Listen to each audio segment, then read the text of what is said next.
lorsque j'ai vu commencer ce festival, moi, j'ai découvert toutes les musiques maraboutiques marocaines.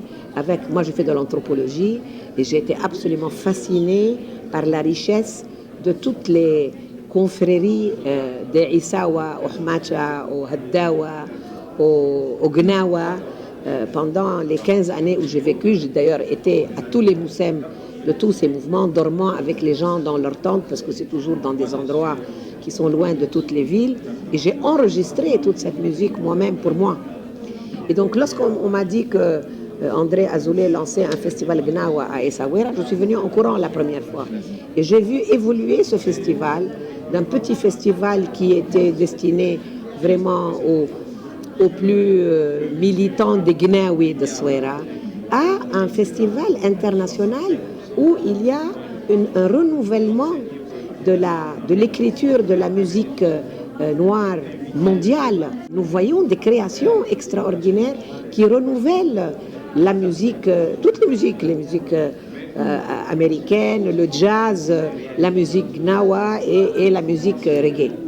Et donc, je suis très bouleversée parce que moi, je trouve que c'est très beau. La musique, pour moi, c'est aussi important que la prière. Oui, le directeur artistique a dit hier même que c'est bien, ils ont évolué. Il a fait cette remarque, ils ont évolué, les Gnawa ont évolué, mais qu'ils ne devaient pas trop évoluer. Il parlait de l'authenticité. Est-ce que vous êtes du même avis? À ça, là, quelquefois, peut devenir comme des boulets accrochés aux pieds. Parce que ce soit pour la littérature, ou la musique, ou l'architecture, ou le stylisme des habits, ou le design, ou la peinture. Par exemple, vous imaginez si en peinture, on continue à faire ce que Picasso a fait, ou ce que Monet a fait, ou ce que Fernand Léger a fait, ce serait ridicule. Alors, est-ce qu'on pourrait parler de la question palestinienne, parce que c'est un peu incontournable. Si on fait une interview avec vous, il faudrait absolument qu'on vous fasse réagir à propos de ça, à propos de l'évolution de la situation aujourd'hui sur le terrain. Elle est absolument catastrophique parce que ça fait exactement 20 ans que Yasser Arafat était rentré en Palestine en 1994, c'est-à-dire un an après Oslo, et qu'il a commencé à construire ce qui devait devenir un État déjà en 1999, puisque les accords d'Oslo étaient des accords intérimaires, ça veut dire pour une période très spécifique qui allait de 93 à 99. Et en 99, les accords d'Oslo disent on a le droit de proclamer un État. Or, les Israéliens, malheureusement, ont assassiné le seul dirigeant qui était vraiment intéressé à avancer avec nous, c'était Rabin. Et depuis, nous avons eu un après l'autre des premiers ministres israéliens qui sont contre les accords de paix et qui sont contre un État palestinien. Depuis Sharon à Netanyahou aujourd'hui. Et donc je dirais que sur le terrain, on a arrêté de mettre en œuvre Oslo après l'assassinat de Rabin. Et je dirais même qu'entre Sharon et Netanyahou, on a détruit l'espoir des gens de voir Oslo aboutir à ce qui était son but proclamé, ça veut dire un État palestinien. Je dirais même pire.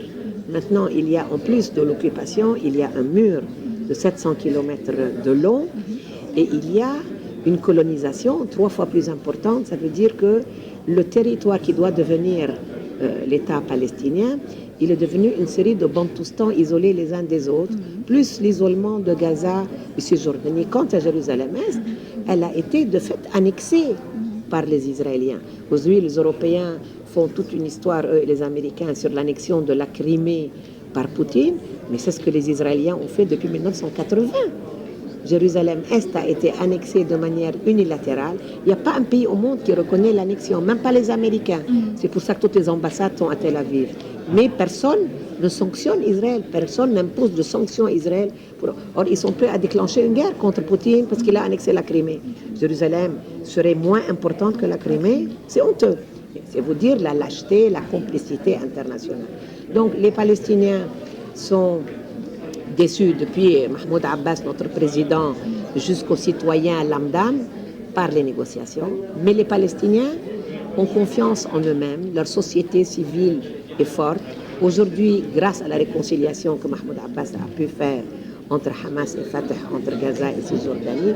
Nous espérons avoir des élections d'ici 6 mois parce qu'il faut renouveler la vie démocratique et nous prendrons le temps qu'il faudra pour continuer à nous battre pour imposer au monde notre droit à un État. Dans un de vos entretiens, vous avez évoqué, j'ai trouvé ça assez intéressant, vous avez parlé de la relation qu'il y avait avec Yasser Arafat, le poste de l'ambassadeur de la Palestine. Oui. Il avait une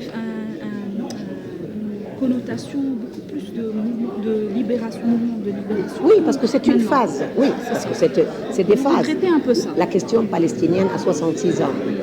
Je dirais que si on va remonter au mandat britannique, 100 ans. Et donc il y a des phases dans une histoire, une cause évolue. Alors, nous sommes dans la phase où, après Oslo, la diplomatie a pris un peu le relais sur la lutte armée, puisque maintenant on fait la lutte politique, on ne fait plus la lutte armée.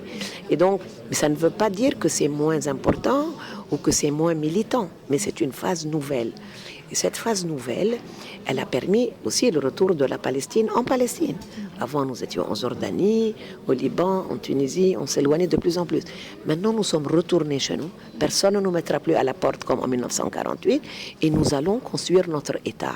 Et nous le ferons avec la détermination des Palestiniens et de tous ceux qui veulent nous aider dans le monde, qu'ils soient marocains, qu'ils soient européens, qu'ils soient arabes ou qu'ils soient africains.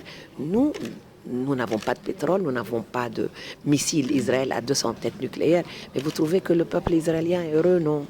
Et donc je pense que nous arriverons à notre but, mais nous avons besoin de solidarité, en particulier des sociétés civiles arabes.